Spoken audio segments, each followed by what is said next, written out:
Hello everyone, welcome to my YouTube channel. In this video I'm going to show you how you can add blur to your background. So what you have to do first is make sure you click on your color page here, click on there, and now we have to click on window here and just grab the pen tool. Now we just need to add for this just to track this man here, add a mask, a window.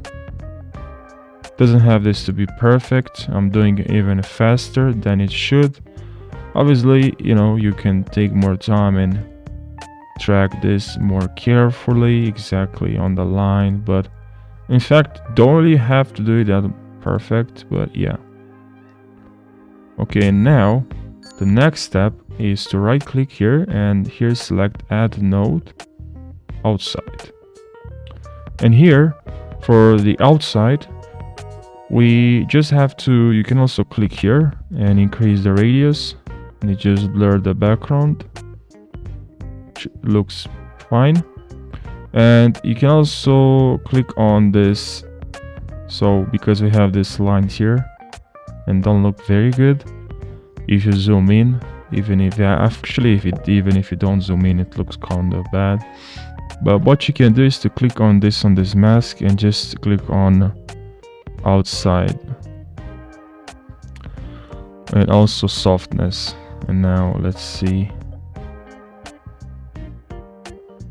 and now we still have a bit of, but it's much better, I think.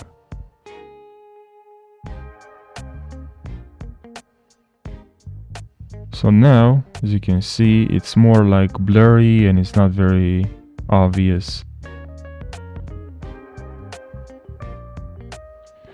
You can also do it in a different way.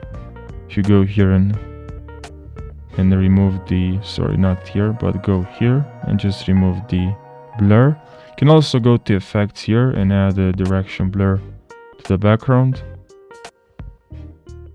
That's another way, and this kind of looks better.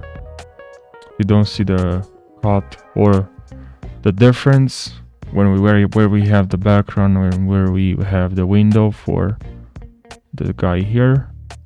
Now if we go back to the edit page, as you can see, this is the result. I hope you found this tutorial helpful. Make sure you subscribe for more, and I hope you're gonna have a fantastic day. Take care.